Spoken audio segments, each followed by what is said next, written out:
नमस्कार दोस्तों, the लिशियम platform पर आपका स्वागत है। जैसा कि आपको पता है, द लिशियम प्लेटफॉर्म पर मैं आपको यूजीसी नेट की तैयारी करवाता हूँ।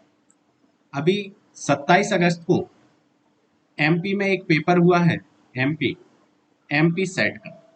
तो इसमें 27 अगस्त को जो सोशियोलॉजी का पेपर हुआ है, इस पेपर को हम सॉल्व करते हैं, इसमें आए हुए प्रश्नों पर चर्चा करते हैं। और ये पेपर इसलिए भी महत्वपूर्ण हो जाता है क्योंकि मैंने 25 डेज में एमपी सेट के लिए एक अलग से बैच बनाया था। और उसमें मैंने मतलब बहुत डीप तो नहीं, लेकिन सेट के पॉइंट ऑफ व्यू से 25 दिन में पूरा कोर्स करवाने का प्रयास किया था और लगभग लगभग 90% कोर्स हुआ भी था। खैर, वो एक अलग बात है। अभी हम देखते हैं कि जो पेपर है, इस पेपर पे चर्चा कर लेते हैं। और आप, वैसे तो मैंने बहुत सर्च किया है इनके प्रश्न को सही बताने के लिए, फिर भी अगर दो चार क्वेश्चन इधर उधर हो जाते हैं तो आप उन क्या कीजिए, उन क्वेश्चन को स्किप करके बाकी जो प्रश्न मैं बता रहा हूँ, उन प्रश्न के आधार पर आपके कितने नंबर बन रहे हैं वो आप कमेंट बॉक्स में जरूर बताएं, जिसके आधार पर हम आपको संभावित कट ऑफ बता सकें कि कितनी कट ऑफ बनेगी, क्या रहेगा। ठीक, चलिए आइए हम प्रश्न सॉल्व करते हैं जो भी आए। पहला प्रश्न है, ये एमपी सेट का पेपर है, एमपी सेट सोशियोलॉजी। ठीक, इसमें पहला पहला प्रश्न है कि एम.एन. श्रीनिवास ने संस्कृतिकरण की अवधारणा का प्रयोग अपनी किस पुस्तक में किया था। तो ये बहुत ही ट्रेडिशनल क्वेश्चन है और बहुत इसको आसान क्वेश्चन माना जाएगा। Religion and society among the Coorg of south India, ये इन्होंने 1952 में पुस्तक लिखी थी और इसमें इन्होंने संस्कृतिकरण की अवधारणा का प्रयोग किया। अगला प्रश्न है कि मैक्स वेबर सोशल एक्शन यानी सामाजिक क्रिया को कितने कितने प्रकार की सामाजिक क्रिया का उल्लेख करते हैं। तो मैक्स वेबर ने 4 प्रकार की सामाजिक क्रियाओं का उल्लेख किया है। बहुत ही आसान क्वेश्चन है, कुछ तो इसमें, कुछ क्या लगभग सभी, लेकिन 10-20 क्वेश्चन ऐसे हैं जो टफ है। स्टडी इन एथनोमेथोडोलॉजी जो पुस्तक है, ये हेराल्ड गारफिंकल की पुस्तक है। ठीक है, डायरेक्ट पूछ लिया गया है प्रश्नों को कि स्टडी इन एथनोमेथोडोलॉजी किसकी पुस्तक है। तो आपको याद रखना है कि यह पुस्तक हेराल्ड गारफिंकल की। फिर पूछा गया है कि सामाजिक तथ्यों के अध्ययन पर समाजशास्त्र में कौन बल देता है। तो सोशल फैक्ट की बात आ रही है और सोशल फैक्ट का अध्ययन कौन करता है। ये तो बहुत ही आसान क्वेश्चन है, सभी को पता है, दुर्की में। ठीक है, नेक्स्ट जो हमारा क्वेश्चन है उसमें पूछा गया है the structure and function in primitive society. Structure and function in primitive society जो पुस्तक है वो रेड क्लिफ ब्राउन की है, structure and function in primitive society. ये तो जब जीएस घुरिये को पढ़ाता हूँ, ये हमारे 26 थिंकर्स में, इंडियन थिंकर्स में है। और ये वाली तो मैं डेफिनेशन कई बार बता चुका हूँ कि भारत में जाति इंडो आर्यन संस्कृति का बालक है जो गंगा यमुना के मैदान में पला बड़ा और यहीं से पूरे भारत में फैल गया। ये डेफिनेशन बहुत ही कई बार एग्जाम में आ चुकी है। ये M N. Srinivas, sorry, GS Ghurye की ये परिभाषा है। Phenomenology of the social world, phenomenology of the जो सोशल वर्ल्ड है, ये पुस्तक अल्फ्रेड सुट्स की पुस्तक है। ये पुस्तक किसकी है? अल्फ्रेड सुट्स की, the phenomenology of the social world. इसके बाद नेक्स्ट जो हमारा प्रश्न है, किसने अपनी अपनी किस पुस्तक में इरविन गॉफमैन ने अभिनव शास्त्रीय उपागम का उल्लेख किया है। The presentation of self in everyday life, the presentation of self in everyday life. कई बार मैं अपनी क्लास में इन सारे प्रश्नों पर, जो जिन लोगों ने क्लास की है उनको बहुत फायदा हुआ है और बहुत अच्छा स्कोर भी किया है। किसने आधुनिक समाज में नेटवर्क को मूल इकाई माना है।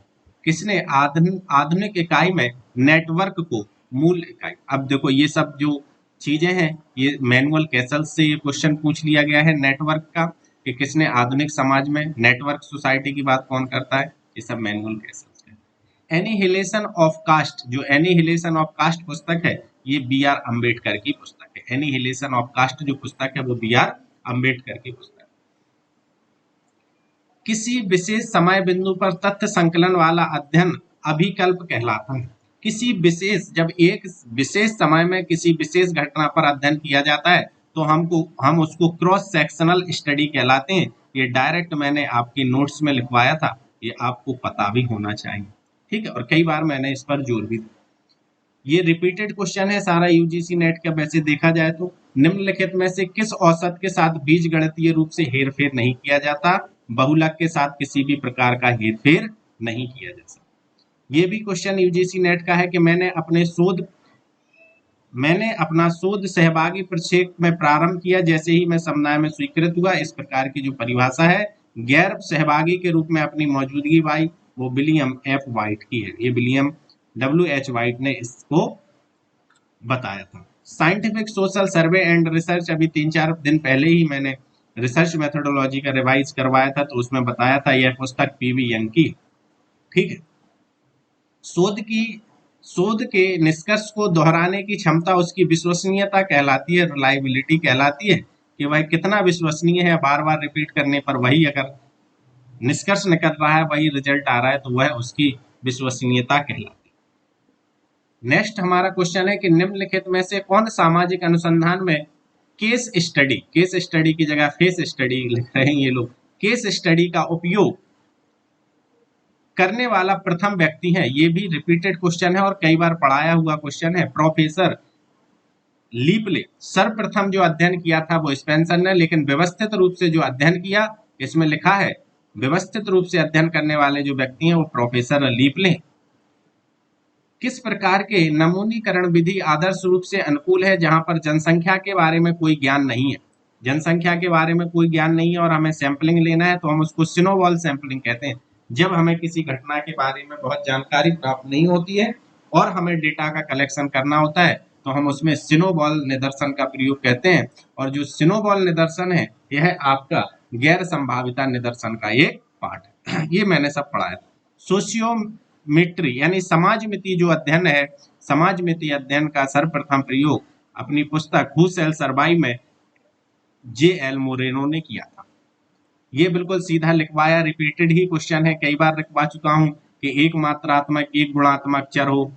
इसमें कई बार मैंने एक क्वेश्चन के दो, जब गुणात्मक गुणात्मक हो, जब मात्रात्मक मात्रात्मक हो। इसमें भी पूछ लिया गया है कि जब एक गुणात्मक और दूसरा मात्रात्मक हो तो उन दोनों के बीच मध्य सह परिवर्तित ज्ञात करने के लिए, तो इसको हम लोग कहते हैं काई स्क्वायर। जब एक चर गुणात्मक होता है और दूसरा चर मात्रात्मक होता है। यानी अभी तक हम लोग इतने प्रश्न सॉल्व कर चुके हैं, एक भी प्रश्न बाहर से नहीं है, सब पर हम चर्चा कर चुके हैं।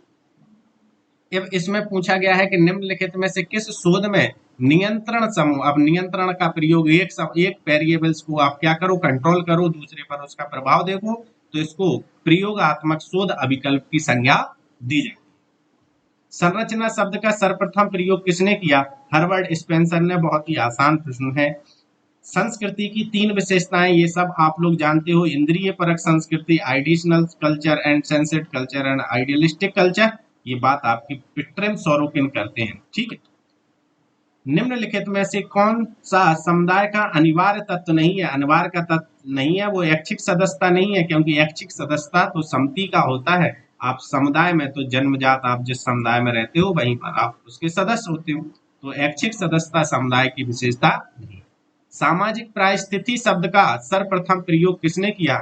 ये किया था आपके राल्फ लिंटन ने। राल्फ लिंटन ने सामाजिक सोशल स्टेटस, आप इसको मतलब ये आसान क्वेश्चन ही कहेंगे हम इसको, ये आसान क्वेश्चन है। अब मामा भांजे का ज्यादा अधिकार रहता है जिस प्रथा में, कई बार पढ़ाया हुआ है नातेदारी में, तो हम उसको मातुल्य संबंध कहते हैं। और अगर बुआ का ज्यादा महत्व होता है तो उसको पितृश्राश्रय कहते हैं। एवॉइडेंस रिलेशन आपको पता ही है और जोकिंग रिलेशन पता ही। एवॉइडेंस रिलेशन का मतलब है कि इसमें एक दूसरे से हंसी मजाक की गुंजाइश नहीं रहती है, और एवॉइडेंस रिलेशन जो आपको टाइलर का है, जोकिंग रिलेशन भी आपका लेवी स्ट्रास का है। लेकिन ये वाला जो प्रश्न है 75 का आंसर है आपका मातुल्य, क्योंकि इसमें संपत्ति पर, या आप कहें कि मामा भांजे पर ज्यादा अधिकार, जो मामा भांजे की बात होती है वो मातुल्य में कहलाता है। ठीक है। बहुत ही आसान पेपर है। अभी तक के आए हुए क्वेश्चन से तो लग रहा है कि पेपर बहुत आसान है। कि धर्म की उत्पत्ति के सामाजिक सिद्धांत अथवा टोटमवाद, टोटमिज्म की अवधारणा आपके इमाइल दुर्खीम ने की थी, और इमाइल दुर्खीम ने टोटम के आधार पर सम धर्म को बताने की बात की थी। चुरिया नामक एक टोटम है, जो इन्होंने ऑस्ट्रेलिया के जो अरुंटा ट्राइब था उस पर अध्ययन किया था। हम समिति के सदस्य हैं, संस्था के नहीं। कितना आसान क्वेश्चन है। कई बार पढ़ाया हुआ है, रिपीटेड क्वेश्चन है मैकाइवर एवं पेज का। ये मैकाइवर एवं पेज ने ये कहा है। देखो, शिक्षा का अर्थ नई पीढ़ियों को औपचारिक रूप से सामाजिक विरासत हस्तांतरित करना है। इस प्रकार की बात दुर्खीम ने की है।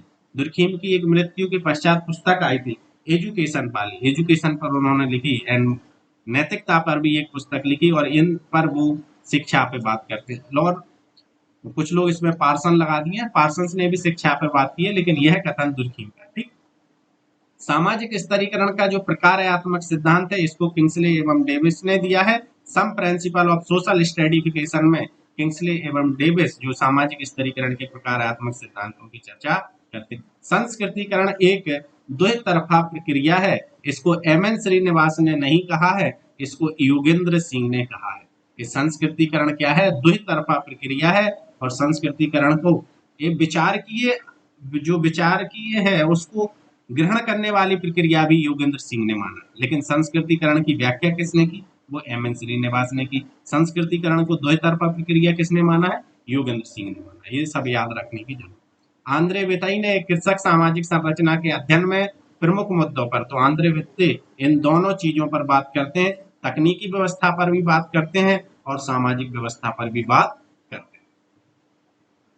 देखो, अब ये जो क्वेश्चन है कि किसके अनुसार ब्रिटिश काल में भारतीय गांव छोटे गणराज्य, वैसे तो ये मेटकाफ इसका सही आंसर होना, उन्होंने भारतीय गांवों को छोटे छोटे गण, अब वो नहीं है तो इसका आंसर दूसरा भी हो सकता है, या फिर यह क्वेश्चन डिलीट हो सकता है। तो ठीक है, तो इस क्वेश्चन में क्या है कि आप अभी दूसरा मान के चलें, अगर दूसरा नहीं तो आयोग इस क्वेश्चन को हटा देगा। ठीक, लुईस बर्थ द्वारा शहरीकरण की स्थिति निर्धारित करने के लिए किन किन मापदंडों की पहचान, मतलब किस मापदंड की पहचान नहीं की गई है, तो इसमें वो आकार की बात करते हैं, घनत्व की बात करते हैं, और आपकी विषम रूपीय जनता की बात करते हैं, लेकिन समरूपता की वो बात नहीं करते, क्योंकि शहर की जो विषमता है वो समरूपीय जनता, मतलब पॉपुलेशन होमोजेनिटी नहीं होती बल्कि हेट्रोजेनिटी को लिए हुए होती है।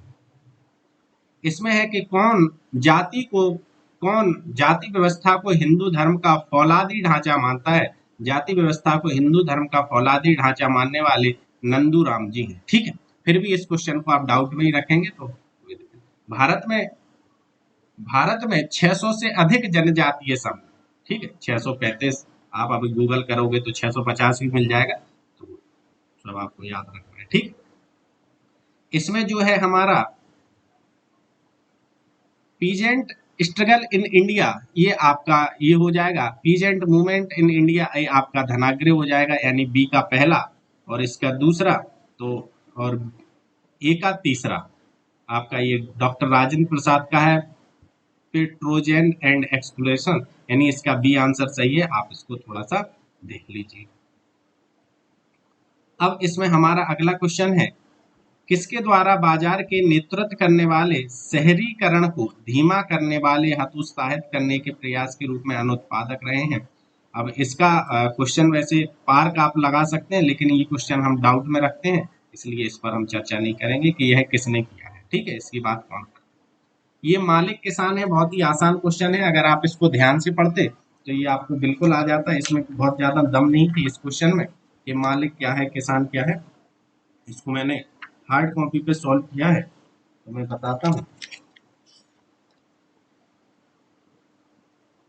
ए का आप देखिए, इसमें क्या है कि किराएदारों और उप किराएदारों और बटाईदारों से किराया एकत्र करना, तो इस प्रकार की बात कौन, जो किराएदार हो तो मालिक ही हो जाएगा, यानी पहले का पहला हो गया। दूसरा है खेतों में काम करने वाले कृषक जिनका संपत्ति में निहित होता है, जिनका संपत्ति में हित निहित होता है, वो आपके किसान कहलाएंगे, यानी बी का तीसरा। ठीक है, तो इस प्रकार से अगर आप देखेंगे कि ए का दूसरा और बी का तीसरा, तो ये क्या हो जाएगा, बी आपका आंसर सही हो जाएगा। बाकी ये पढ़ोगे तो आपको बिल्कुल क्लियर हो जाएगा कि किसका क्या है, क्योंकि बहुत ही आसान पूछ लिया गया है, तो टाइम का अभाव, इसलिए हम ज्यादा चर्चा इस पर नहीं कर रहे हैं।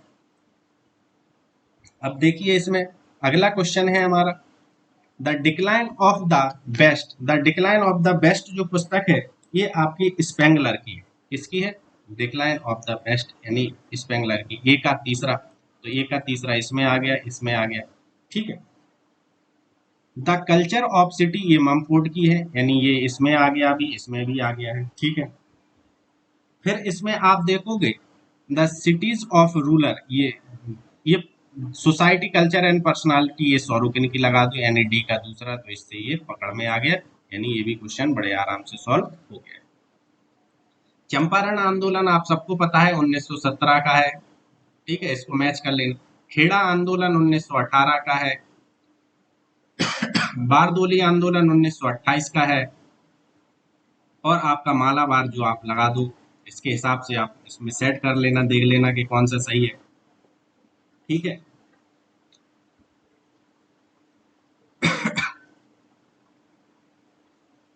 अब इसमें पूछा गया है 91 क्वेश्चन के निम्नलिखित में से कौन सा सूचना अधिकार अधिनियम के अंतर्गत आता है। तो भाई सरकार द्वारा पर्याप्त रूप से वित्त पोषित सरकारी और गैर सरकारी संस्थान इसमें शामिल होते हैं। अब थोड़ा सा और देखते हैं अगला क्वेश्चन। सिडनी वर्मा ने विशुद्ध राजनीतिक संस्कृति का कौन सा प्रकार नहीं बताया है। तो असहभागी इसमें प्रकार नहीं बताया। आप थोड़ा सा 1 मिनट वेट कीजिए, मैं आ रहा हूँ।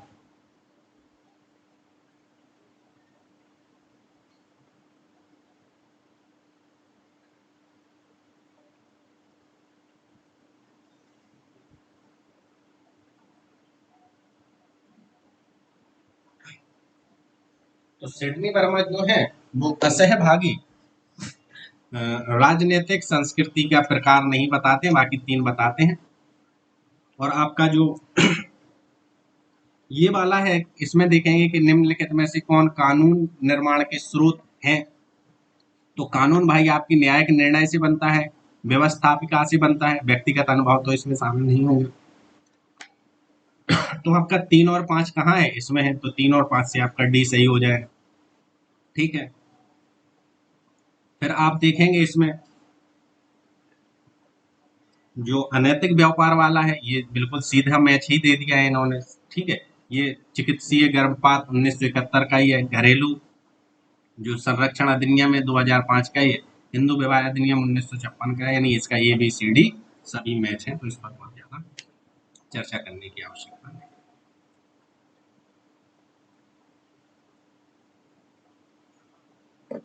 अगला क्वेश्चन है हमारा, निम्नलिखित में से कौन संयुक्त राष्ट्र के अंतर्गत अंतरराष्ट्रीय एजेंसी द्वारा नीति निर्माण का क्षेत्र नहीं है। यानी संयुक्त राष्ट्र जो है के अंतर्गत एजेंसियां वो धार्मिक मामलों पर बात नहीं करती हैं। एक तो इसका ये भी हो सकता है, और दूसरा निशस्त्रीकरण की भी बात हो सकती है, निशस्त्रीकरण की बात नहीं करती है यूएनओ। तो धार्मिक मामलों पर भी बात, तो ये इसको थोड़ा सा डाउट में रखिए। इसका आंसर आपको बी और सी में से कुछ भी मिल सकता है। किस समाजशास्त्री ने उत्तर भारत के गांवों के अध्ययन करके यह निष्कर्ष निकाला कि प्रत्येक गांव अनेक गुटों में विभक्त है। ऑस्कर लेविस ने इस पर अध्ययन किया था, ठीक है। किन दशकों में भारत में निर्धनता उन्मूलन विकास वृद्धि, यानी इस क्वेश्चन को मैंने पढ़ा हुआ है कि गैर सरकारी संगठनों की जो सबसे ज्यादा संख्या बढ़ी है वो 1970 से 80 के बीच सबसे ज्यादा बढ़ी हुई है, ठीक। अब देखते हैं इसके आगे और।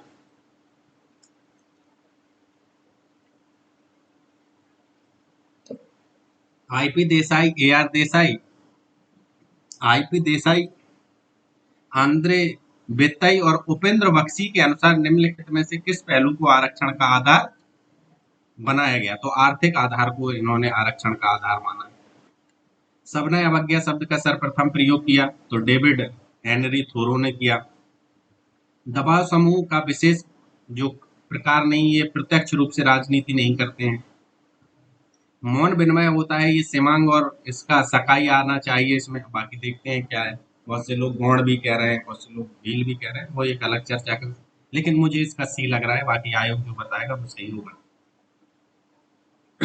नेक्स्ट हमारी पुस्तक है एलिनेशन एंड फ्रीडम, ये ब्लूनर की पुस्तक है, ये आपको याद रखना है क्योंकि अगले एग्जाम में भी पूछी जा सकती है, ठीक है। ये 1964 में आई हुई पुस्तक है, 1964 में, ये रॉबर्ट ब्लूमन ने इसको लिखा।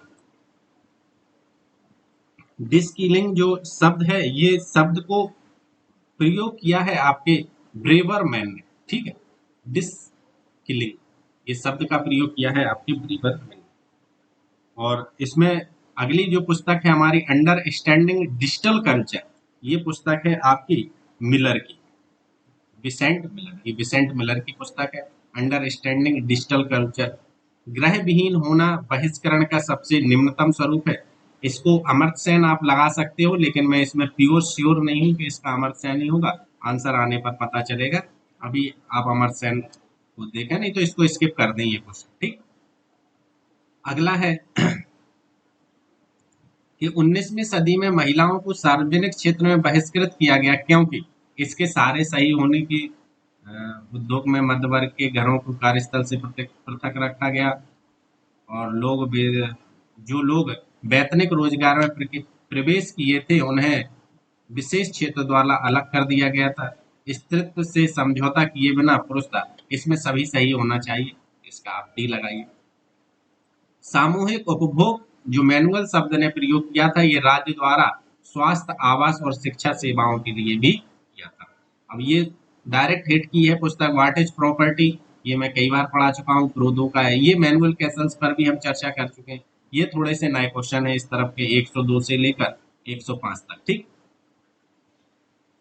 फिर है कि आपका वाशिंगटन स्थित वर्ल्ड वॉच जो संस्था है, ये वर्ल्ड वॉच संस्था इन्वायरमेंट अनुसंधान की दिशा में काम करती है, तो आपको ये याद रखना है। अब इसमें नया हमारा एक ये प्रश्न आया है, ये कह रहे हैं कि श्रम के सांस्कृतिक विभाजन से संबंधित किसकी स्थिति को निम्नलिखित कथन में समेकित किया जा सकता है। श्रम का लिंग आधारित विभाजन ना केवल सार्वभौमिक है, बल्कि ऐसा होना कोई खास कारण नहीं है। इसको आप अन्ना ओकले अभी लगा लीजिए, लेकिन ये क्वेश्चन भी डाउट में रखिएगा, जब आयोग अपना बताएगा तो पता चलेगा कि इसका सही प्रश्न क्या होगा। नेक्स्ट हमारा क्वेश्चन है, निम्नलिखित में से कौन पर्यावरणीय आंदोलन नहीं है। तो ये बहुत ही आसान है, विष्णुगोई आंदोलन पर्यावरणीय आंदोलन है, चिपको और अपिको आंदोलन पर्यावरणीय आंदोलन है, लेकिन बारदोली 1928 का सरदार वल्लभ भाई पटेल वाला ये पर्यावरणीय आंदोलन नहीं बल्कि किसान आंदोलन है। आगे देखते हैं, 1972 में क्लब ऑफ रोम ने एक कंप्यूटर मिथ्याभास चलाया जिसका उद्देश्य यह पता करना था कि सीमित संसाधनों, देखो भाई ये पूरा प्रश्न है, जो क्लब ऑफ रोम था, क्लब ऑफ रोम ने लिमिट्स ऑफ ग्रोथ की बात की थी, लिमिट्स ऑफ ग्रोथ की बात की थी, ठीक है, यानी अभिवृद्धि की सीमाओं की बात की थी, तो आपको ये लगा लेना है। द अनक्वाइट्स बुक्स, ये वाली जो पुस्तक है the unquiets of book, unquiets of books ecological challenges and peasant resistance in the Himalayas, ये आपको याद रखना है, ये क्वेश्चन आगे पूछा जा सकता है, रामचंद्र गुहा की ये पुस्तक, ठीक है। अब आप कहेंगे कि ये दोनों क्वेश्चन कहाँ से, तो ये दोनों क्वेश्चन आपकी यूनिट नंबर 7 से, एनवायरमेंट एंड सोसाइटी से है। मनुष्य की गतिविधियों का संपूर्ण, ये तीनों क्वेश्चन, मनुष्य की गतिविधियों का संपूर्ण ग्रीन हाउस गैस उत्सर्जन से जलवायु पर प्रभाव का माप, मतलब कितना कार्बन डाइऑक्साइड आप उत्सर्जित करते हो और कितना जलवायु परिवर्तन में योगदान करते हो, यह कहलाता है, यह कार्बन फुटप्रिंट कहलाता है, यानी एक व्यक्ति अपने जीवन में कितना कार्बन का उपभोग कर रहा है या कितनी कार्बन, आप उपभोग नहीं, कितनी कार्बन को पैदा कर रहा है, यह उसका कार्बन फुटप्रिंट कहलाता है। आगे देखते हैं, इसमें और भी क्वेश्चन है। पर्यावरणीय नस्ल, ये एक प्रश्न जो है इसमें, तो पर्यावरणीय नस्ल बाद में आप देखेंगे, जीवित प्राणी तथा प्राकृतिक पर्यावरण के मध्य परस्पर अंतःक्रिया का अध्ययन, वैश्विक समुदाय के सारे सदस्यों द्वारा वैश्विक संपदा को साझा किया जाना, वह तरीका जिसके द्वारा गरीबों विशेषकर अल्पसंख्यकों से पर्यावरणीय खतरे अधिक होते हैं। तो इसमें मुझे तो जीवित प्राणी और पर्यावरण के बीच आपका ये वाला सही होना चाहिए, फिर भी हम कहेंगे कि ये डाउट में है, आप इसको डाउट में रखिएगा, जब आयोग आपकी आंसर की आएगी तो उससे मिलाइएगा, ठीक। निम्नलिखित में से किसने, ये माल्थस का है, माल्थस कहते हैं कि जनसंख्या जो है वो ज्यामितीय रूप से बढ़ती है और खाद्यान्न जो है वो अंकगणितीय रूप से बढ़ते हैं, ये वहीं पर क्वेश्चन पूछा गया। माइकल सार्निया द्वारा दरिद्रता जोखिम मॉडल का जो सिद्धांत दिया गया था उसमें अकेलापन को इन्होंने इसमें शामिल नहीं किया था, बाकी भूमिहीनता, बेरोजगारी, बेघर इत्यादि शब्दों को इन्होंने इसमें शामिल किया था। अब आप इसमें देखेंगे कि बिजली का मुख्य स्रोत नहीं है, गैस बिजली का मुख्य स्रोत नहीं है, बाकी जियोथर्मल कोयला और हाइड्रोजन से बिजली का उत्पादन होता है। जो अंतरराष्ट्रीय प्राकृतिक आपदा दिवस मनाया गया था ये 1990 से 2000 के बीच मनाया गया था। और आपका जो MIC यानी मिथाइल आइसोसाइनाइड जो है, ये जो 1984 में गैस रिसा हुआ था, इस शहर का नाम भोपाल था। ये तो बहुत ही आसान क्वेश्चन है क्योंकि सभी MP के एग्जाम में आते रहते हैं ये क्वेश्चन। अब इसमें एक नाम आ गया दोस्तों 121 वाले क्वेश्चन पर। आप इसमें देखोगे कि वह प्रसिद्ध जनसंख्या शास्त्री आशीष बॉस बात करते हैं बीमारू राज्य की। और बीमारू राज्य का क्वेश्चन UGC नेट पहले ही पूछ चुका है। बी मारू यानी इसमें बिहार है, मध्य प्रदेश है और राजस्थान है और उत्तर प्रदेश है। अब देखो बिहार, मध्य प्रदेश, राजस्थान, उत्तर प्रदेश पहले ही में दिख गया। तो इन्होंने सामाजिक, आर्थिक और राजनीतिक क्षेत्र से पिछड़े राज्य कौन कौन से हैं? बिहार, मध्य प्रदेश, राजस्थान और उत्तर प्रदेश, इसकी इन्होंने बात की। अब आप इसमें देखिए कि किस विद्वान ने सेक्स से जुड़े मतभेदों को 3 स्तरों में बांटा, प्राथमिक, माध्यमिक और तृतीयक। प्राथमिक, माध्यमिक और तृतीयक जो है ये थोड़ा सा हमें डाउट में लग रहा है प्रश्न, लेकिन आप इसका हैवलॉक एलिस लगा लीजिए, हो सकता है ये, क्योंकि मैंने सर्च किया तो ये प्रश्न मिला नहीं, मैंने किताबों में देखा, ऑनलाइन भी सर्च किया तो मुझे टकराया नहीं, इसलिए इसको आप डाउट में ही रखिए। द सेकेंड सेक्स पुस्तक जो है वो सिमोन डी बुआ की है। और ये जब मैं अभी महिला से संबंधित टॉपिक पढ़ा रहा था तो उसमें ये बताया था, ये कहती है कि महिला पैदा नहीं होती, महिला को बनाया जाता है। ये वाला क्वेश्चन भी डाउट में है। लिंग विभिन्नता सांस्कृतिक उत्पाद है। अब इसमें कुछ भी हो सकता है, लीला दुबे भी इसमें सही हो सकता है और आपका माला शंकर दास भी इसमें सही हो सकता है। तो थोड़ा सा इसमें डाउट है, बाकी हम देखेंगे क्या है। अब घरेलू हिंसा जो अधिनियम आया था, घरेलू हिंसा अधिनियम कब लागू हुआ? 26 अक्टूबर 2006 को लागू हुआ। ये तो बहुत ही आसान क्वेश्चन है। संरचना के बिना प्रकारों में परिवर्तन हुए, सामाजिक परिवर्तन घटित नहीं होते, इसमें आप लगाइए स्पेंसर। आगे है कि परिवार पति पत्नी और बच्चों से निर्मित एक जैविक इकाई है। ये आपके इलियट और मेरिल जब परिवार वाला टॉपिक पढ़ाया जाता है तो ये परिभाषा वहां पर हमें देखने को मिलती है। जेंडर गैप रिपोर्ट जो है इसमें साहित्य को शामिल नहीं किया जाता है। ठीक है, ये प्रश्न पॉलिटिकल साइंस का है लेकिन आसान ही है, बहुत कठिन नहीं है। एक प्रकार का भय जो किसी अधिकार को बनाए रखने की इच्छा से संबंधित है के रूप में परिभाषित किया है डेकार्ड ने, लेकिन जिसने डीप में स्टडी की होगी ये वो कर पाएगा। आसान आसान नहीं था ये क्वेश्चन समझ पाना। ये वाला क्वेश्चन बड़ा डाउट वाला है 130 में कि यह मत किस सिद्धांत से संबंधित है कि समाज वृद्धावस्था तक पहुंचने पर लोगों को जिम्मेदारी के पदों से हटाकर अपने व्यवस्थित संचालन को आगे बढ़ाता है। इसमें विघटन तो हो नहीं सकता, ठीक है, समाज सिद्धांत हो नहीं सकता, फंक्शन थ्योरी और यूटिलिटी में से अब इनमें से कोई सही हो सकता है। तो हम तो कहेंगे कि ये आयोग जब बताएगा तब अपन इसको क्लियर करें। जो आपका रूपावली या पैराडाइम्स है, ये आपका असिस्टेंट प्रोफेसर जो यूपी का एग्जाम हुआ था UPHESC, उसमें पूछा गया था 2021 वाले में। तो ये वहां से उठा लिया गया क्वेश्चन, बहुत ही आसान है लेकिन क्योंकि ये प्रीवियस ईयर क्वेश्चन है इसलिए हम उसको आसान बोलते हैं। अब विज्ञान कभी भी संसार, ये आपको 132 क्वेश्चन, किसने कहा कि विज्ञान कभी भी संसार की वास्तविकताओं को सत्यापित नहीं कर सकता, इसका कार्य मिथ्या सिद्ध करना है। अब आपका जो मिथ्याशीलता आ गई, बस इस मिथ्याशीलता से आप पकड़ सकते हो कि यह सब जो वो कहते हैं कि हमें ऐसी हाइपोथेसिस का चुनाव करना चाहिए जिसके हम कहें नकारे जाने की संभावना ज्यादा हो, तो वो काल पापर बात करते हैं मिथ्याशीलता। ठीक है, तो इसमें मिथ्याशीलता आ जाएगा। वैज्ञानिक कार्य 4 प्रमुख मानदंडों पर आधारित होते हैं, इनमें से कौन गलत है? तो इसमें मुझे तो जहां तक है कि इसमें संकीर्णतावाद लग रहा है, तो आप इसको संकीर्णतावाद इसमें सही लगा के चलें। फिर ये कह रहा है कि डोना हरावी ने 1991 में एक बहुत ही उकसाने वाली किताब, इसको मैंने गूगल सर्च किया है तो वहां पर एक संकर तकनीकी के रूप में ये आया है, तो आप इसको हाइब्रिड टेक्नोलॉजी लगा सकते हो। इसमें होता क्या है कि व्यक्ति और तकनीकी दोनों को मिलाया जाता है, व्यक्ति और तकनीकी दोनों को मिलाकर, तो इसको हम हाइब्रिड टेक्नोलॉजी कह सकते हैं। ठीक, ये आपका डाउट वाला क्वेश्चन है, लेकिन फिर भी आप इसमें साइबर क्लास को सही मान सकते हो, और आयोग जो बताएगा उसके आधार पर इसको सही मानेंगे। सूचना युग का भाग नहीं है, सूचना युग का भाग नहीं है भाई, तो विश्लेषण सूचना युग का भाग नहीं है। अगला हमारा क्वेश्चन है कि किसने मार्क्सवादी दर्शन में देखा कि बहुत सारे संस्थान राज्य से स्वतंत्र रहते हुए भी प्रभुत्व वाली विचारधाराओं को पुनः पेश करने का कार्य करते हैं, जिन्हें विचार की राजधान आइडियोलॉजिकल स्टेट अपार्टस। बस पकड़ा गया क्वेश्चन, ये अल्थ्यूजर का क्वेश्चन है, आइडियोलॉजिकल स्टेट अपार्टस। सार्वजनिक एवं व्यक्तिगत क्षेत्र की बात कौन करता है, तो ये करते हैं आपके हैबरमास। हैबरमास ने आपको पब्लिक स्फीयर की बात की।